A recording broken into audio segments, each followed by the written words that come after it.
Hello and good evening to you, AFL fans around Australia and of course around the world. It is 2/3 of your favourite AFL armchair advisors in the studio. Well, we're not in the studio. We are not in the studio. As you can see behind you, we are in quarantine. We're in quarantine big time. We'll get into that in a minute. But first, it is Rich hosting AFL Armchair Advisors as per usual. Round 21, I believe. It is. It is. Just a shot from the hip on that one.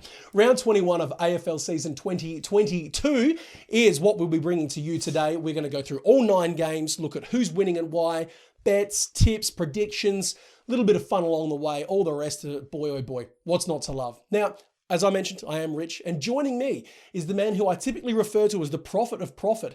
But this week, I think a better term for him might be the priest of pestilence. It is Sensible Dan. Dan, how's things? I'm feeling much better, mate. Much better. As you alluded to, we are in quarantine. Both of us have, unfortunately, been infected with COVID-19 throughout this last week. This is your second time. It's my second time. Second in 2 months. Experienced campaigner.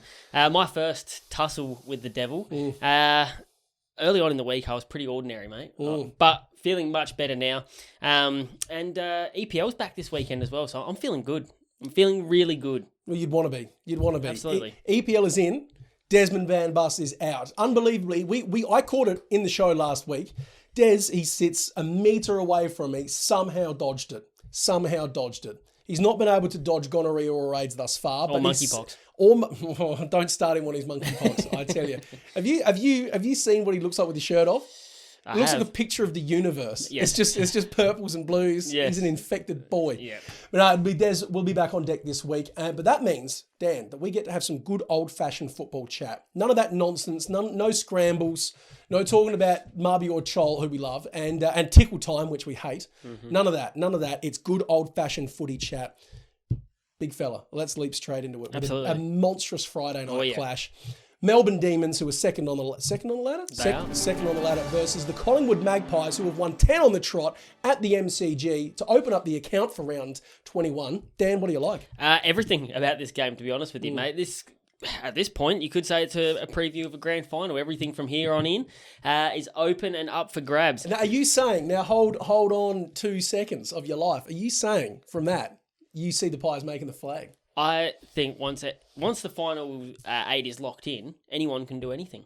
True. That's been evidenced over the last couple of years. Some teams from 7th and all sorts of all over the shop. Can I see the Pies making it? No. But they're there. They are there. So, Demons, they were great.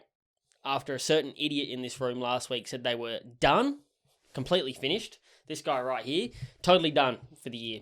Was willing to write the Demons off. They come out, win by nearly 50 points away from home against another contender in Freo. They just looked awesome. They managed to shut down all Freo's ball movement, which is not easy to do. And then you got the Pies, who just keep on keeping on. They are, whatever you want to call them, I'm not going to hear a word against them being the most exciting team in the AFL this year. Oh, yeah, absolutely. Every single game is box office. It is. It's must-watch viewing. Doesn't matter who they're playing, North Melbourne, whatever. This game will be no different. I'm going to be tipping the Demons because that streak has to come to an end. Yes. It absolutely has to come to an end. But the Pies are playing good footy, so we'll see what happens. It should be exciting. A bit of a get-right game for the Demons, I felt. And what was interesting to me, Aish, probably Freo's best, had 28 touches, sat in Clary Oliver's arsehole all evening, made himself a cosy little spot, couldn't be shifted. No.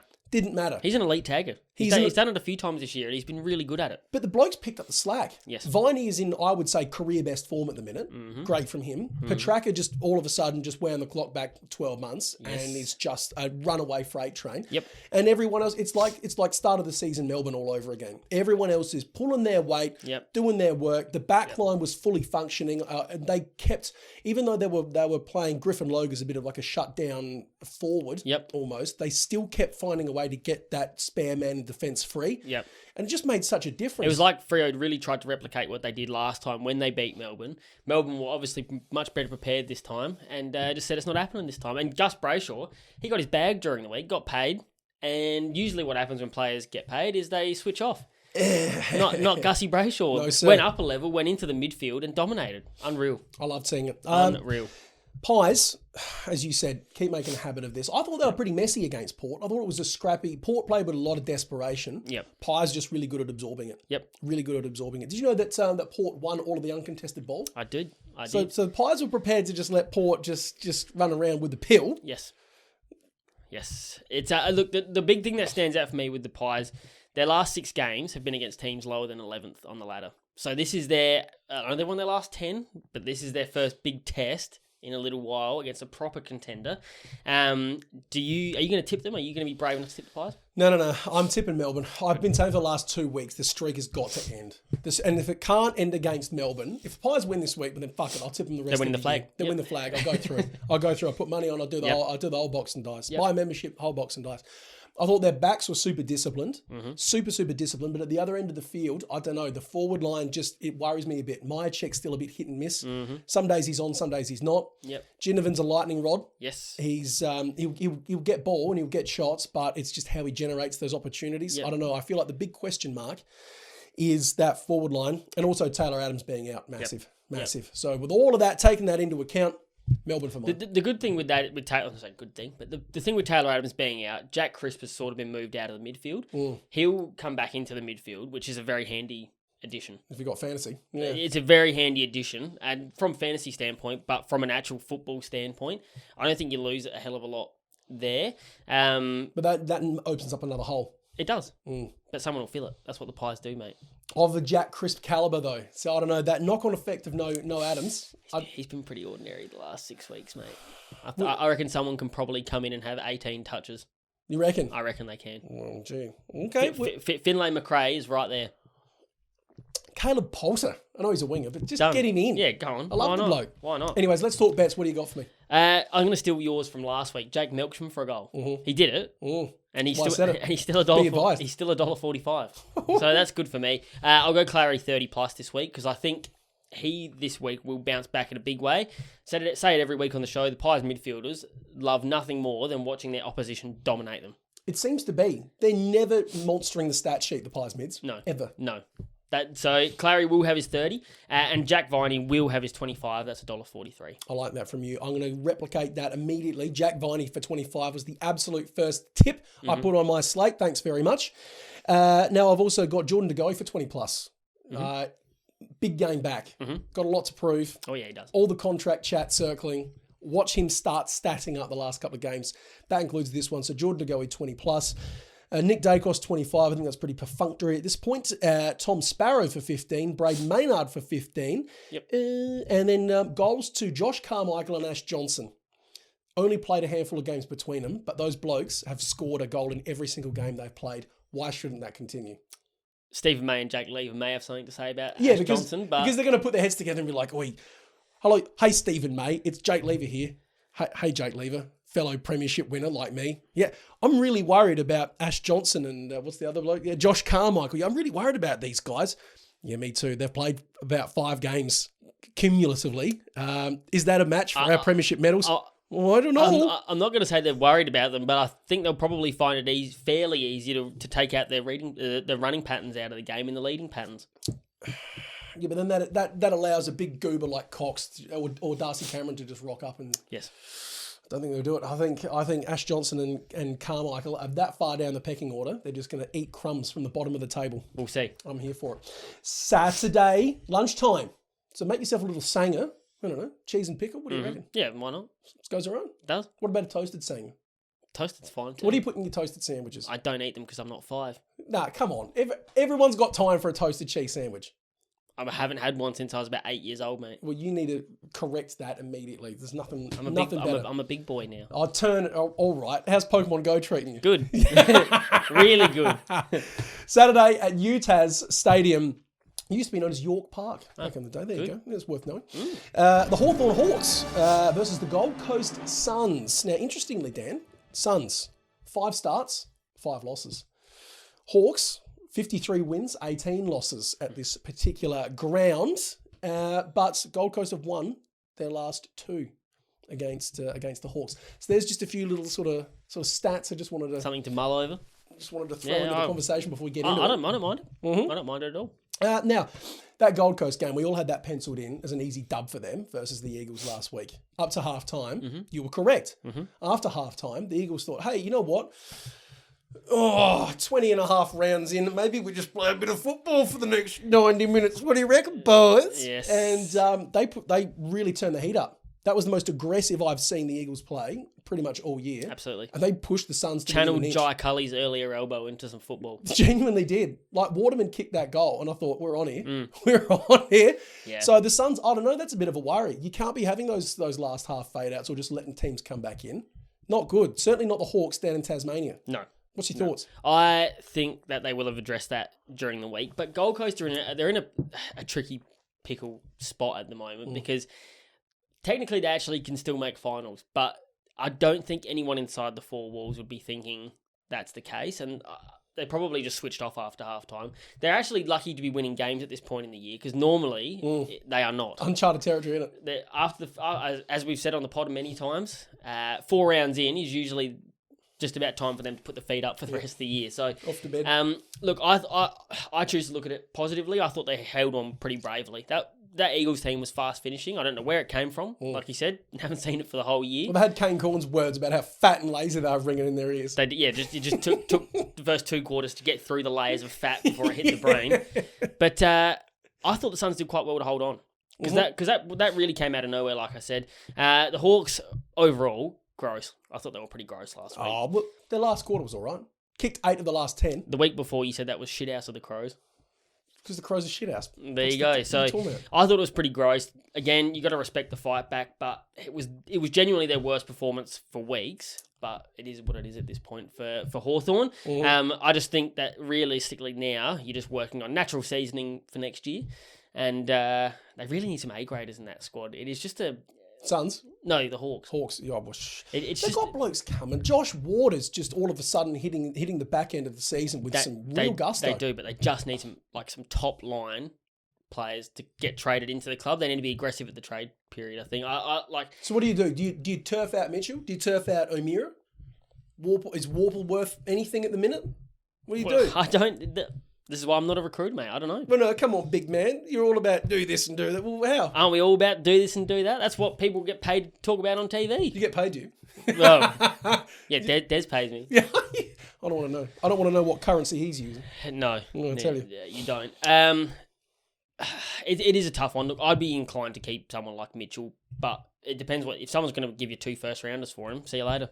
Dude, even the first and the second. They're rebuilding, but if someone's going to offer you a couple of first rounders for a player who potentially could be better used elsewhere, go for it. I can't argue with that. But in terms of this game in particular here, seems pretty evident to me that the Suns did more with their opportunities in that last game against the Eagles than what the Eagles did. Now, can we expect a similar sort of a limp-wristed performance, certainly in that first half, that the Eagles displayed? Can we expect that from the Hawks? Can we expect the Gold Coast to go down there and be like, look, we've never won here, played 5 games, never won any of them. Are they going to turn up? I don't think they will. I think the Hawks are going to play the ground too well for them. And I think how you finish one game, how you start the next. That's always been my mantra. Always been my mantra. I think the Hawks are going to take that forward, and I think they're going to get the job done over the Suns this week. It's an interesting tip from you. I'm going to tip the Suns. They've already beaten the Hawks once this year comprehensively. Whether that happens again or not will remain to be seen. But just quickly, is Mabi or Chol the pickup of the year? Oh, there's always this pickup of the year chat. But you have to ask the question. He's been an incredibly good pickup for them. Very astute. He's been an incredibly good pickup for them. He was chips. I don't know. See, compared to, I think Stengel's been the pickup of the year personally. But Stengel it was always known that he was just a super talented bloke. Just couldn't put it together. Rocks and brains, yeah. But Chol, I think he was seen as surplus to requirements at the Tigers. Could fill a hole, was never going to rip a game apart on his own. He's gone and he's probably produced out and above what people expected he could. 43 goals already this year. Huge. I think his last output last year was 19 or something like that. So he's just not the microphone, sorry about that. Yes. Massive. Certainly the Suns' pickup of the year. Good. The Love pick it. of the last couple of years for the Suns. I reckon so. Yep. Look, bets. What do you got for me? I've got Isaac Rankin for 2+ goals. Ooh. That's $1.78. I've got Dylan Moore for 20+ disposals. That's $1.47. And I've got Noah Anderson for 25+ disposals at $1.57. Oh. I like those. I saw that Anderson one. And I piggybacked off your Viney. I'm piggybacking off your Anderson. I saw that last night because he's had 25 in like 5 of his last 7 or 4 of his last 6, something like that. And I was like, well, he's clearly evolving. He's blossomed. He's the heir apparent to Tuke Miller. He's going to have that easy peasy, especially against the Hawks. Now, Anderson 25, absolutely. David Swallow for 20. Been very reliable, just quietly, for the Suns in this season. Very reliable. He has, yes. Josh Ward, 20+. He's had that in his last 3. Dylan Moore, I'm going to copy that one from yourself, 20+ for mine. Now, Connor Nash and Blake Hardwick, I said last week, 15 apiece, paying big money odds. Both of them came home. Very nicely done. Hardwick's down to $1.18. Didn't like that this week. Threw that away. Yep. Connor Nash still in the $1.40 vicinity, so I'm jumping on Big Nashy to have another 15 touches. And then Ben Ainsworth, anytime goal for him for the Suns. Now, if you wanted to bang all them together, we're talking $12. Up to you. Take the ones you like. Leave the ones you don't. It's entirely up to you. It's your life. Please live it how best you see fit. I'm begging you. That's really sweet of you. I'm a nice person. I certainly didn't deserve COVID. Certainly not for the second time. No. But it is what it is, mate. Well, look, people would know because we live together, like Bert and Ernie. Do you know what I mean? It's like beds next to each other. Yeah. So it was always going to happen. It was inevitable, really. It was inevitable. All right, let's rumble on. Where I've lost my spot. No, I haven't. Saturday afternoon at Giants Stadium in Sydney sees the GWS Giants and the Essendon Bombers locking horns in a battle that will mean precisely nothing in the great scheme of things. Dan? Talk me through it. That Giants performance was one of the single worst performances I have seen this season from any team at all. It was disgusting. There was not one positive from that game. I don't think anyone played well at all. You run out of superlatives. I just had nothing else to really say about them at the moment. The only thing was this week, Fox Footy ran a story. Obviously, there's a few players looking at exiting the club end of season. So you got Tim Taranto, Jacob Hopper, Tanner Broon, Bobby Hill, to name 4. Fox's idea was... Here we go, this is good. Get rid of them. All of them? Yeah. All right, fine. They're probably all heading that way anyway. So if they're going, good. Bring in Brodie Grundy, because you've got a lot of salary cap space and that's perfect fit for him. Precisely how does that improve the team? Okay. So losing 3, arguably 4 best 22 players... All mids. Offset by one ruckman. Who's just had another injury in the VFL over the weekend. I don't really see the value. Look, I apologise. Instead of just leaping in shit can of Fox Footy, which is just so easy to do, Braden Preuss is one of the stupidest people going around. Like, he gets on the park and just has to elbow someone in the mouth or headbutt them in the balls, just do something stupid that he doesn't need to. He's an enigma. And then he's off the park again. He's an enigma. Do you know what I mean? He's actually a good player. Yeah, but he's not bad. He's GWS's ruck department's answer to Brock Lesnar. No. Who's that clown that was at Melbourne? The one that did the handstand and was kicking the out of the crowd. Mark Jacko Jackson. Mark Jacko Jackson. But Braden Preuss is Jacko resurrected, revisited in 3D. Look, I'll go on though. Where's Kieran Briggs? Where's Matthew Flynn? Where are these blokes? What are they doing? Well, Briggsy played last week. Flynn's probably going to play this week because I imagine Preuss will be straight back to the VFL to iron out his issues. As a first ruck though, as a dedicated first ruck setup. All I'm saying is, based on what we've seen over the last 2 years with Brodie Grundy, which is not a lot worthwhile talking about, is that really going to help GWS in their time of need? I don't think so. Would you rather Brodie Grundy right now or Braden Preuss right now? They both give you precisely the same. 0 wins. You have to pick one. Don't care. You have to pick one. Do it. Braden Preuss is cheaper. There you go. So you take but then again, he's never playing. So I just saw that. That was probably about as much interest as I have in the Giants this week. The Dons, impressive again. 5 wins from 7. Stringer kicked 5 goals, 7 tackles, looked good. And Merritt has added goal kicking to his bow this year. Look out. He's actually kicking goals now, which he never ever did. Was always passing off inside 45. Now he's actually going. He's taken it on himself. I like that. It wants a Chaz hanging from the neck. He does. I've got written down here, really, you should feel positive about 2023. However, I said that last year and was proven very, very wrong. Don't curse him. Don't curse him. Keep up the good work. There you go. Look, yeah, I saw what you said about the Dons going 5-2 since the bye, which is great. Giants are now 3-7 under McVeigh. Apparently, they were all going to have a big, they had some team-driven discussions, whatever that means. And then they're also apparently going to have a big team barbecue. All the boys are going to get together and have a yarn. Now, if that doesn't give you confidence that the train is going to be back on the tracks this week, I don't know what does. They saw the Collingwood Dads Day and thought, we'll have a bit of that. Yeah. Minus the dads. Who wants some vegan patties? Just the boys.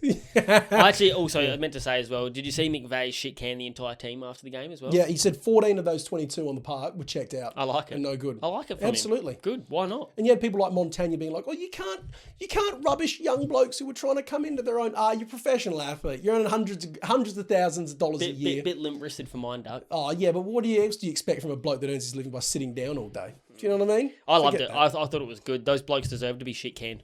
Absolutely deserved it. You're a high-performance asset being paid hundreds of thousands of dollars a year. Perform. Do what you're being paid to do. Look, I've been a lot of chat on the Giants. You hit the nail on the head with the Bombers. I'm going to continue on, say that half-back line. Redmond, Heppel, Hind. They're clicking. Got more bounce than a dodgy checkbook at the minute. They're clicking. Unbelievably so. I'm a big fan of it. Now, I'm going to say it, massive for next year. If that half-back line can stay together and continue that vein of form, the second a ball comes in, it's going to be rebounded straight back out. And what have the Giants been doing for the last 10, 12 weeks? Big, high, wide and handsome kicks into the forward line. Essendon's backs are going to eat that all day, sling it back down the field. And then you've got dangerous dons like Peter Wright, Jake Stringer, absolute X factor at the minute. I mean, yeah, it's I see exactly how that game's going to go, and it's got Essendon win written all over it. 1-39. That's what I've got.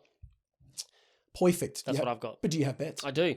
I've got Matthew Guelphy for a goal. $1.73. Done it in 4 of his last 5. You keep giving me weird looks about it, but he just keeps getting it done. And for $1.73... I think I sponged off it last week. That's good value. Yeah. I've got the Red Man for 20 plus disposals, $1.29. That's, I mean, that's perfunctory. And Callum Ward for 20 plus disposals, because it doesn't matter what the rest of the team's doing, he gets his 20, and that's $1.50. Rain, hail or shine. I see you on that with the Cal Ward. I'm just going to keep piggybacking. I'm just going to find which one ever you've done and just piggyback straight off it. Good. Cal Ward with the 20, I absolutely had. Himmelberg 20 plus. McVeigh swung him into the forward line last week. I think he's very quickly going to have realised that was a bad move, and he's going back. I'm certain of it. I'm certain of it. Cal, Himmy, Lockie Whitfield, all 20 apiece for mine. Josh Kelly, 25. Zach Merritt, 30. Harry Jones for the Bombers, anytime goal, if you don't mind. Cool. That's what I'm looking at. One more, then we'll do a bit of a seg. Sounds good. Beautiful. Sounds I very good. love these. Just roll through. Dude, what did you think, Des? Oh, I don't know. Is Mubby or child in this game? I don't care, bro. Who's Lucky McNeil? Yeah. Fucking guy. I believe it. Oh, shit. All right, let's roll on. Saturday, twilight at Marvel Stadium. Western Bulldogs, who were disappointing, versus the Fremantle Dockers, who were underwhelming. Those are 2 words that I'm going to use, and both very applicable in this instance. I think Melbourne actually gave us a bit of a blueprint on how to break down Freo. Speed, pressure, and pray for a wet day. I would say, well, there's that, but I would say they've been pretty shizen for the last 3 weeks, the Dockers. Holding off. Holding on, rather. They have dropped off big time. Mm-hmm. It's gross. Can I just tell you, I had a look at the BOM, Bureau of Meteorological Studies. Light rain forecast all day on Saturday. Dogs in win. Melbourne. Dogs win. Is it as easy as that? Oh, pretty much. But they'll probably close the roof at Marvel, so it won't matter. Yes, exactly. Now, look, Geelong... But Freo might just know it's raining outside. They might just get that inkling, oh, shit. A bit wet out there. Imagine, yeah. Suddenly start fumbling, can't kick straight. See a few raindrops just hit the windows of the bus on the way there. Yeah. Heart rate spiked to 130, just can't handle it. Yeah. Rory Lobb's there with like a palm leaf, just waving it at Sam Switkowski, trying to wake him up, sure. Look, no, in all seriousness to the Dogs, Geelong found a cog after half-time that I don't think any other team would have been able to go with. Like, they were blown out. And Geelong were in it up to their eyeballs up until half-time, which is fair considering teams don't go down to Geelong to play and expect to come home with the dub. So credit to them for that first half. Disappointing that they couldn't stay with them. I don't think they've got they might make finals. I don't think they've got the juice to make a genuine run at the flag this year, which is unfortunate. It's round 21 and we're still talking about the same issues that they had round 8. And they've had individuals that have bobbed up and started helping out more, but as a collective, as you said, nail on head, bang, same issues, and I'm just can't. And I'm still shaking my head as to what the reason for dropping Alex Keith was against the best two-pronged big forwards in the game. Just trying something different. A bit late in the season to be trying something different, but and you should know what you're getting. Try it against anyone apart from Geelong in Geelong. I mean, if it stands up there, it'll stand up anywhere, I suppose. But it did not work out. No, it didn't. I'm liking the Jamara, Norton, Bruce triple threat forward line. Bruce didn't fire. Jamara and Nort didn't fire either, really. No, he didn't. Jamara, all of a sudden, danger, danger, danger. Look out. Look out when it's near him. Look out when it's near him. Now, Freo's backs are not that tall. And they're slow at the minute as well. They're not tall, they're slow, and they're not playing like a unit. See, the best backs in the league, Collingwood, Geelong, Melbourne, those 3 back lines are playing like their own individual, like little cohesive teams, a team within a team. Yes. Freo's backs aren't doing that. No. So I'm seeing a lot of opportunity here, provided that the Dogs can win it in the contest, in the middle. If it gets into that forward line, I'm seeing the Dogs doing some damage. I've actually got them, 1-39, the Dogs. I've got the Dogs as well, but that's because at the moment, until I see different, I don't believe in what Freo is doing. That early dash that they had with the halfbacks, Brandon Walker, Jordan Clark, Hayden Young. Hayden Young's still been playing well, but they just do not have that dash anymore. Timid. They've slowed the game right down. They're scared, almost looks like scared to make decisions, scared to take on the game. You're not going to win too many finals playing like that. That looks like what the Crows looked like early last year. It's gross. The last 3 games, 65, 52, and 39 points. No good. Matty Tab is completely lost at the moment. What, 3 goals in 4 games? 4 goals in 3 games? Completely out of form. It's not good. Dogs, on the other hand, look, you've already basically said, I don't want to go over too much, but the trade period cannot come faster for them. They've got way too many of the same type of players. Dale, Daniel, and Ed Richards, all great players in their own right. Yep. Not a defender's asshole. Ooh, wow. They are not. They're very good rebounders. Very good rebounders. Name me the last one-on-one Caleb Daniel one.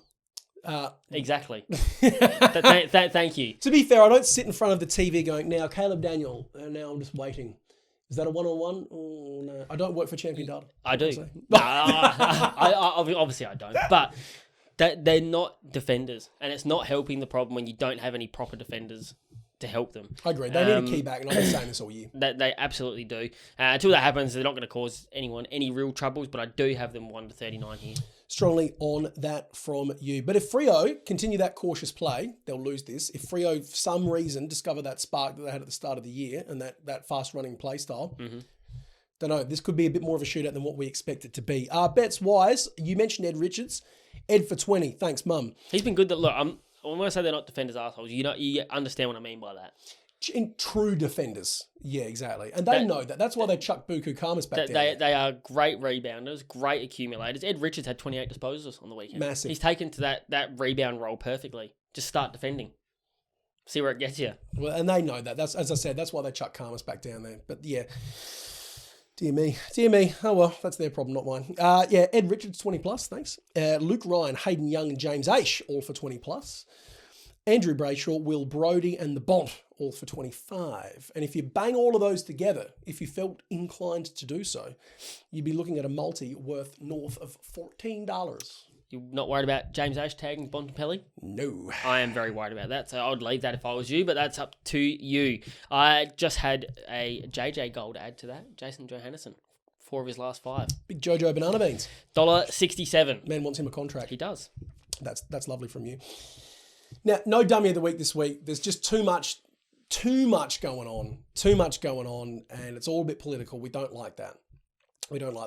Last time it was just myself and Dan. We had some good old-fashioned football chat. I thoroughly enjoyed it. As did I. So with that in mind, we are going to return to a segment that we did previously. Get excited for...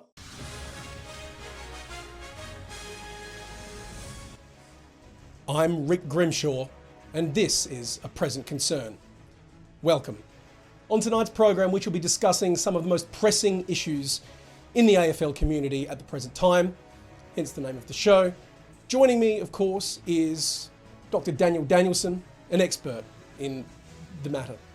Mr. Danielson, welcome. Thanks for having me, Rick. Good to be back. Good to have you here.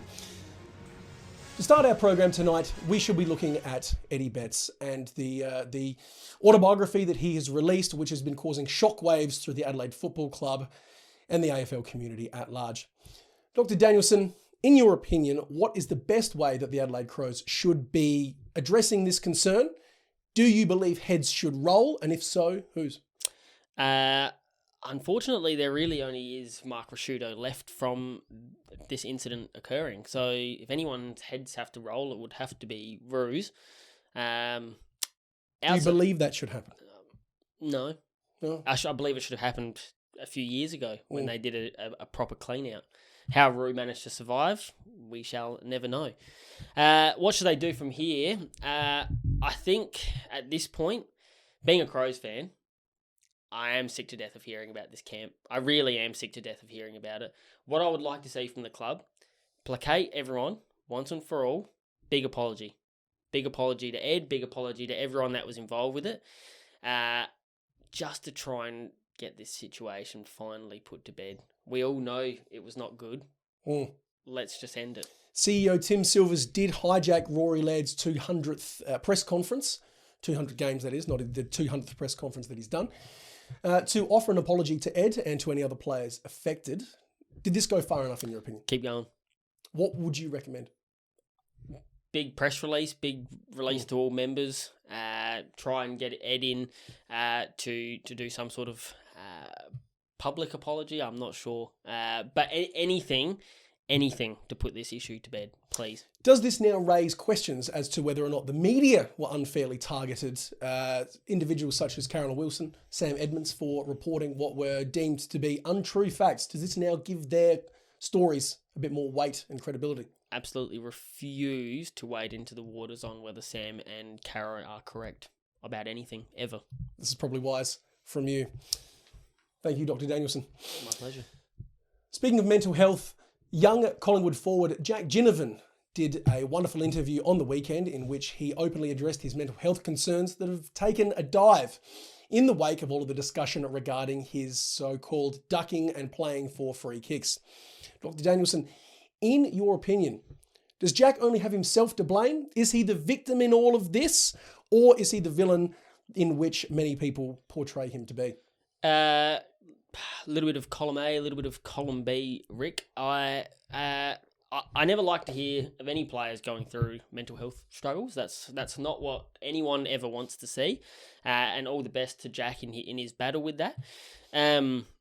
However, if you're going to go onto a podcast, for example, and spout that you are openly playing for free kicks, making the umpires look foolish, do not be surprised if they take a hardline stance on any free kicks that you may try to garner in future contests, would be my answer to that. Succinctly put. Thank you for your opinion. My pleasure. To pivot now from Collingwood to their southern rivals, the Port Adelaide Football Club, there has been much debate both this season, which has now reared its head once again this week, and in seasons past about Port Adelaide Football Club's ability or ownership of the so-called prison bars on the Guernsey.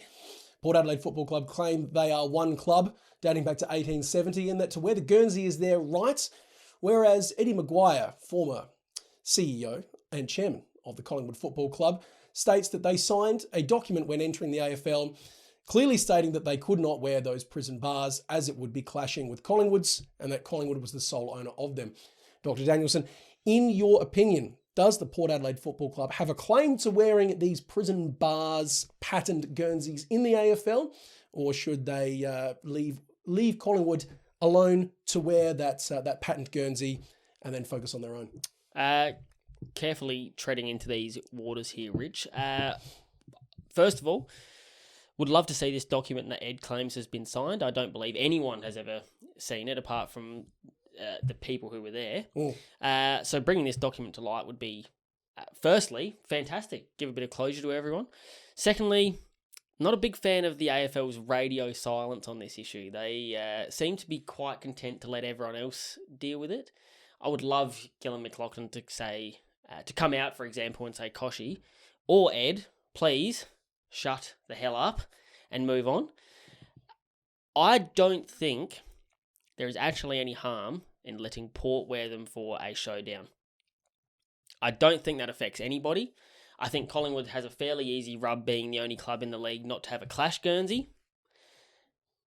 I think that if they just let Port wear it a couple of times a year, play on. If you're wearing it against Collingwood, however, that may present an issue. Indeed. But I appreciate the sentiments of what you've just said to us there. One final one on a more of a light-hearted note. Eagles forward veteran Josh Kennedy is hanging up the boots at the end of this season after a stellar and storied career with the West Coast Eagles. Prior to his time at West Coast, he was famously, of course, at Carlton. Dr. Danielson, in your opinion, who won the trade? Carlton, who received Chris Judd, who achieved all of the honours that his career entails, or was it West Coast and Josh Kennedy? I truly believe this is one of those occasions where both sides got a good deal out of it. If I had to pick, I would say West Coast won the trade. Judd never, unfortunately, was able to taste the ultimate success with Carlton. Great player, fantastic player, one of the best, if not the best of all time. I'll leave that argument for some other people. Josh Kennedy, unquestionably West Coast's greatest ever goal kicker. One of the best goal kickers we've ever seen in the AFL, and has flags to show for it. So I think if you forced me to pick, I'd pick West Coast, being just slightly edging Carlton for that one. Thank you, Dr. Danielson, and for what it's worth, I do share those sentiments. Also, thank you for referring to me as, I think, 4 different names during that segment. It's much appreciated. I am, of course, Grim Rickshaw. Thank you for joining me on A Present Concern. Oh, that's a bit better. I can imagine. Gee whiz. I can imagine. What can you look? Me and Grim go back a long way, mate. The reason I've got so many nicknames for old Shorey is Old Shorey. We're good mates. Shorey story. Yes. Yeah. Old Toy Shorey. Yeah, absolutely. Yeah. This can run and run. Oh, God above. All right, let's get back to it. Saturday night, heading back down to GMHBA Stadium. This is the Geelong Cats. Is this 2 in a row there? It is. That's disgusting. Versus the St Kilda Saints. Allow me to kick this one off, if you don't mind. As I mentioned beforehand, that third quarter that the Cats cranked out against the Dogs last week, no one's surviving that. If they bring half that against the Saints, who are an absolute shambles at the minute, I don't care that they got the win. Internally, behind closed doors, shambles. Yes. If Geelong bring that, it's over. Yes. Interestingly, I mentioned about the Saints. I'm going to return back to that. Brett Ratton, don't know if you heard it. He had a very interesting presser after the game last week, in which he took big digs at the media, saying, "Oh, everyone's ripping into us and saying we're no good and with this and that. Why isn't anyone talking about how good we are and what the good things that we've done this season? Mm-hmm. And you guys is just negative." Mm-hmm. Whilst I agree with the general sentiment, that's such an unusual thing to hear a coach say that's not Luke Beveridge, that it makes me think there's some genuine pressure in those 4 walls. There is big pressure. Big pressure. And I think that's going to spill out. Absolutely. Mm-hmm. Look, what the Saints were doing early on in the piece, we were all on Brett Ratton's side, but at the moment, like you rightly said, they are a shambles of a footy club. In saying that, I thought Hanbury was really good on return. I actually thought that was good. He looked gas. If you remember, I was potting him in his first 10 minutes on the field, and wow. 28 touches and a goal, though. That's not a bad return. That's not a bad game by anyone's standards. I had to stay with it. I was left with egg on my face. He had a really good game. He did. But look, Saints have got Cats this week, obviously. Then they've got the Lions, and then they've got the Swans to finish it. So RIP season. It is over. I've got Cats winning this 40+. Look, at their best, we've seen them. They're a competent football team. They can push teams. Des says it all the time. They love nothing more than kicking 8 goals in a quarter because they can do it just like that. Mm-hmm. The gap between their best and their worst is astronomical. Maybe bigger than any other team in the league. That's a fair call. Yep. I'm with you on that. I'm with you on that. They just let the Hawks back in when they had that game in the pocket, man. You shouldn't be doing that. And you can't do that against the Cats. Whereas the Cats, that whole team is playing just as one unit at the minute. Mm-hmm. We talked about the backline just beforehand being its own self-contained team. And Tom Stewart coming back. What do you have? 22, I think? Yep. On return? Just ease in. Good enough. Just ease in. Did the job. was perfectly serviceable. Disappointingly, I thought that blokes like Atkins suffered a little bit, slightly. He's going to see a bit of a role change, I think, in the next couple of weeks. But overall, that Cats team's too complete. They're going to do this one easy. Absolutely. Nice and easy against the Saints. 40? No, I had 1-39. I'm giving the Saints a bit more of a head start than yourself, but the result's going to be the same. Let's be real here. I just think down there, I cannot see this being something that the Saints respond well to. No, it can be graveyard down there. Let's be real. Bets-wise, Jack Steele, Brad Crouch, 25 apiece. Have been very reliable, very serviceable. No reason that they shouldn't continue. Dan Hannanbury, 20+. Because why the hell not? Exactly. Why the hell Literally not? no reason not to. Fresh legs. Correct. Ought to be. Isaac Smith, 20+. I think he had something like 26 on the weekend. Still paying, reasonable fluffer money to get his 20. Jeremy Cameron, 15+. I said it last week. Was a bit of an eyebrow raiser. Had 18 on the weekend. Good enough for me to go again. The Hawk and Cameron to kick 2 goals each. Those are my 7 that I'm looking at. Smack them together, $11. Beauty. Did you say Danger? No. I had Danger for 20+. That's $1.36. And the other one, a little bit curly, but Callum Wilkie for 15+ disposals. Did it in his 5 prior. Last 2 he's done 14. Oh, I think he'll bounce back this week. Law of Averages says he's due 16. The ball will be down there a lot. $1.59 for that little leg. So go on, have at it. Help yourself.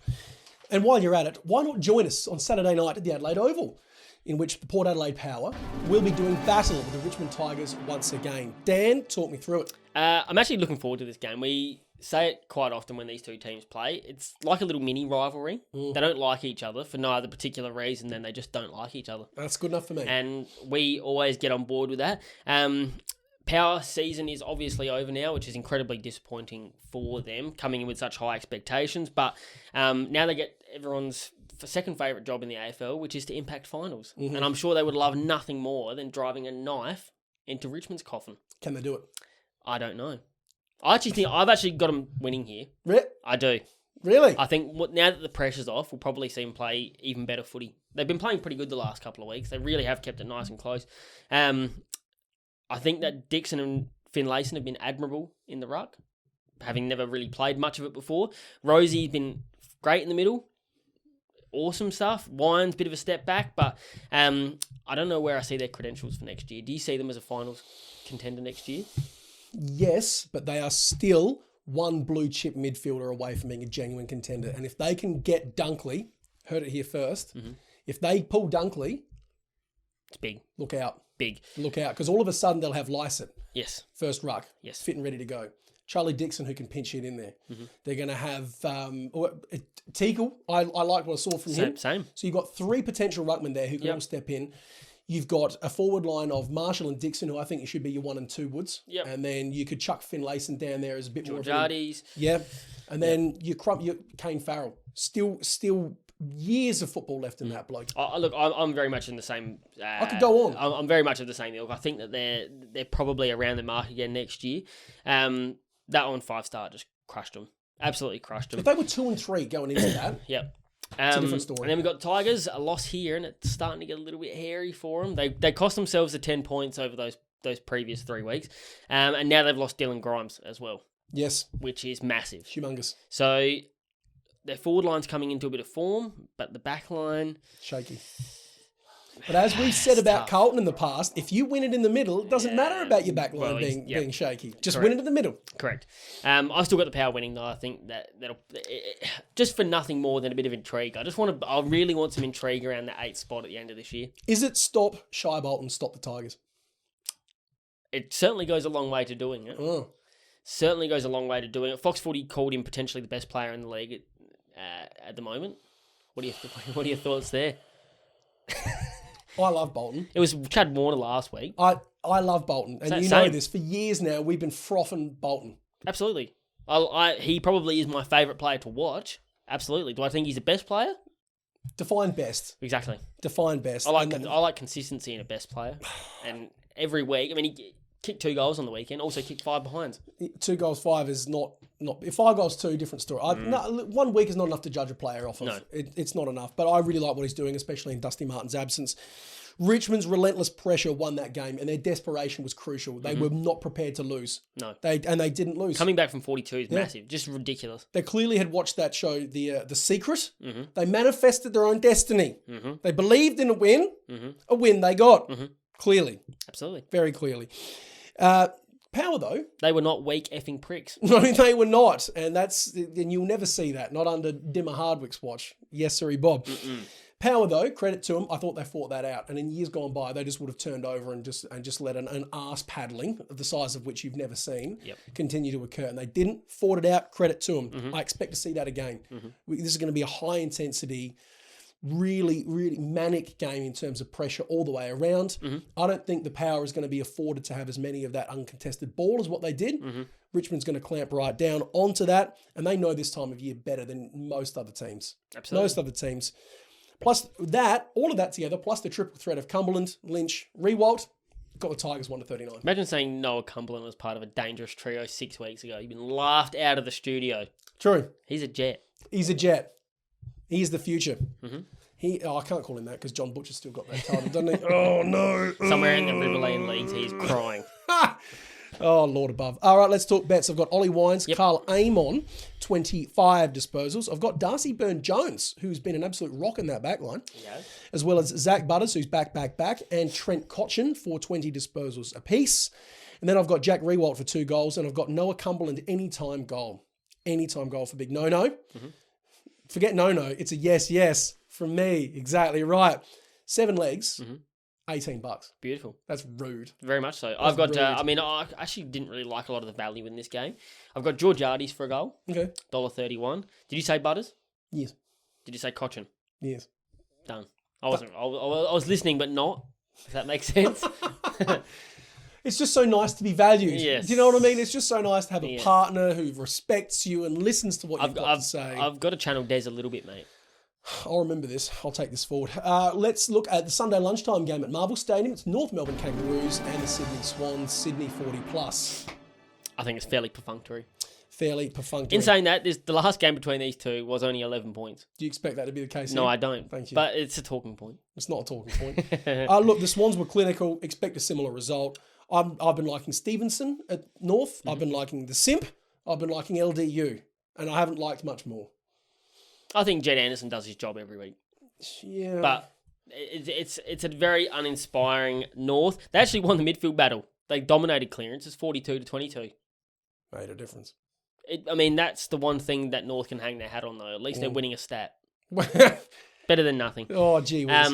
And since I said the Swans were disappointing, they have absolutely been on fire. They heard you. But I don't want to take credit, but, I will. Because I will. Shameless man. Look, I just want to see them murder North here. Just continue in the same vein, murder them. This is a percentage boosting game, this one. It's going to be massive. It's going to be a whitewash. Absolutely not expecting anything shorter than that. Looking at Jaden Stevenson for 15+ disposals. Ever since he copped a giant clip from Ross Lyons on Triple M the other week. Which is probably deserved.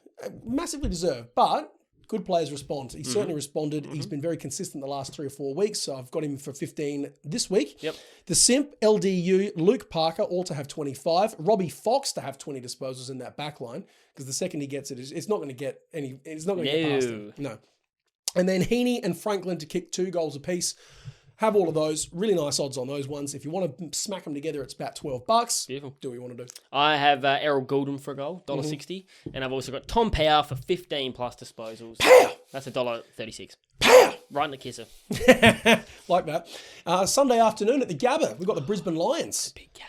The big game. This is a big game. Huge game in the context of 2 seasons. Those seasons being the Brisbane Lions, the aforementioned Brisbane Lions, who are playing at home. It's their stadium. The Brisbane Lions versus the Carlton Blues. Bury me. That was close. Now, that was very close. It was on the line, just like Carlton's season is all of a sudden. Correct, yes, absolutely. Because everyone's talking like, oh, that loss to the Crows. Does that hurt their top 4 chances? Just put the top 4 to the side. This hurts their finals chances. It hurts their top 8 chances. And look, I tipped the Power before. If Richmond win their game, then this starts to get even more hairy. Then the pressure starts building. The sweat. They've also got the injuries now as well. So George Hewitt's probably looking at another week, at least on the sideline. Nick Newman, rest of the season. It's getting sweaty down on Lygon Street, mate. Horrendously so. You just wouldn't have thought it. But it's just their back line. Yeah. Everyone else is fine. Yep. It's just their backs is just cursed. Well, just keep dying. Well, I thought you were talking about just in terms of form. I mean, Mackay and Curnow, two mercurial forwards, got towed up by a couple of country bumpkins, country footballers on the weekend. Jordan Butts and Josh Worrell, for that matter, and Nick Murray killed them. Oh, I can't remember who it was that said it. I should have paid more attention to it.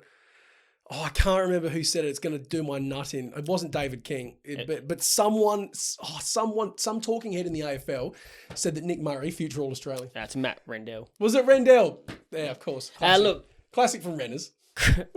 Crazy. Yeah. But what you'd want to see from the Blues is to towel them up. And they just could not do it. They could not get anything going. And it's been like that for weeks. It's not just that, obviously losing to the Crows is no good. They haven't looked good for weeks.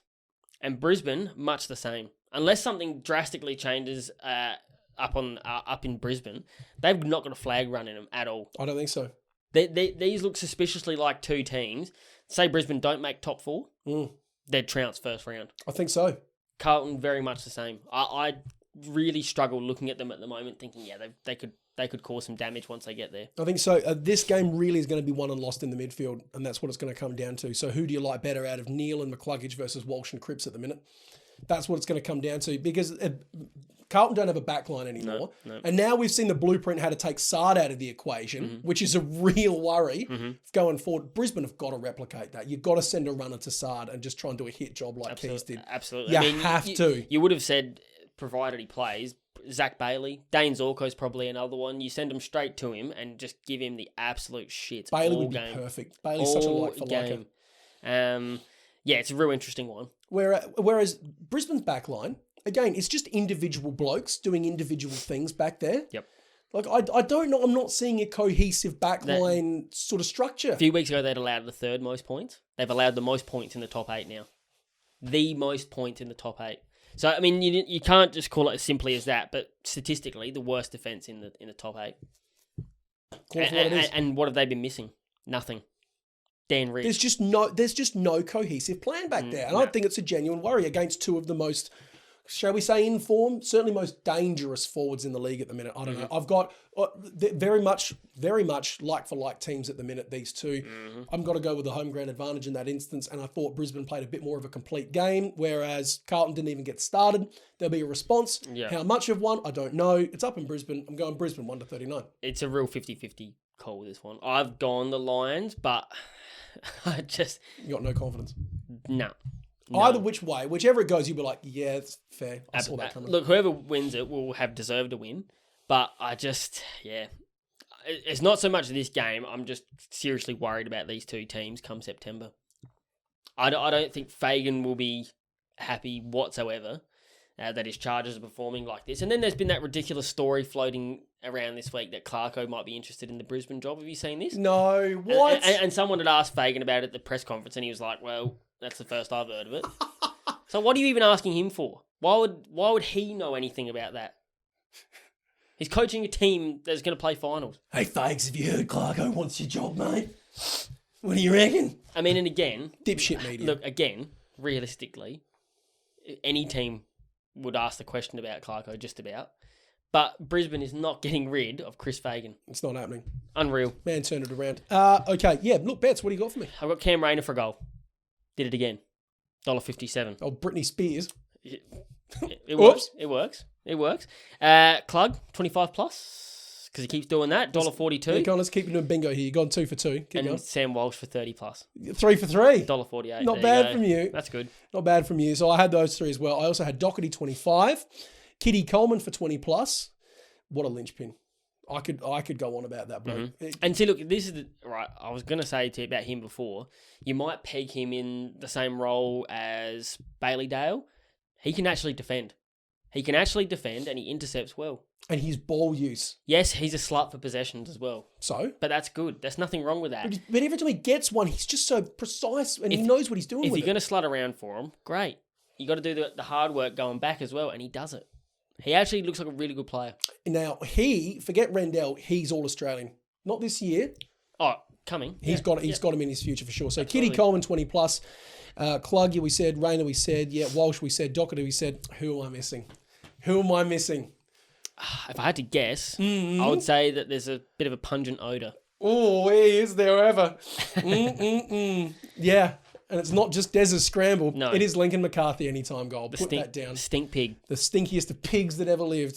So those are my bets for that one. Beautiful. One more game. We do have one more game. LFG. Absolute rip snorter to finish the round, mate. Oh, I tell you. So I'm feeling hot in the undies. And it's not just the monkeypox, let me tell you. It's the Sunday twilight game at Optus Stadium. It is the West Coast Eagles who will be taking the Crows on from Adelaide for the second time this season. Gee whiz. Now, let's be real. Crows got the win over Carlton. They're not back. They're not going to make a charge up the ladder, okay? No, Darren Burgess won that game. The Crows didn't win that game. Darren Burgess won that Crows game. The Crows are significantly fitter this time of year than what they were last year at the exact same time. It's all Darren Burgess. You're not going to get too much argument from me, mate. No, sorry, Bob. No. West Coast, though. Sorry, go on, please. I do think there is a genuine improvement in the Crows. I said it a few weeks ago. You guys laughed at me. I think there genuinely is improvement there. How many times this year have they been blown out?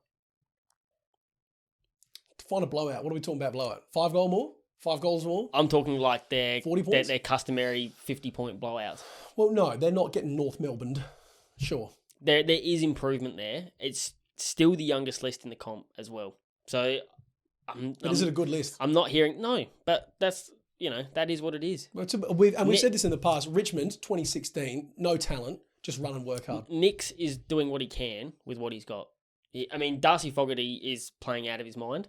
He's finally come to the forefront. Don't hear many people giving Nix credit for that. It's just, he's shit. Nix is shit. He's coaching Ned McHenry and Chase Jones, for God's sake. What do you want him to do? Seriously. But if you're expecting to hear plaudits in the media coming the Crows' way, you're not ever going to hear it. West Coast played a very bold second half, as I mentioned earlier. I like that. Are they going to repeat it? Kane Corns would say no, because they're all fat blobs of goo that just sort of sit and melt into the grass of Optus Stadium. I think that's a bit harsh from Kane. Look, they've got nothing to play for, so they're probably going to have a bit more fun with it.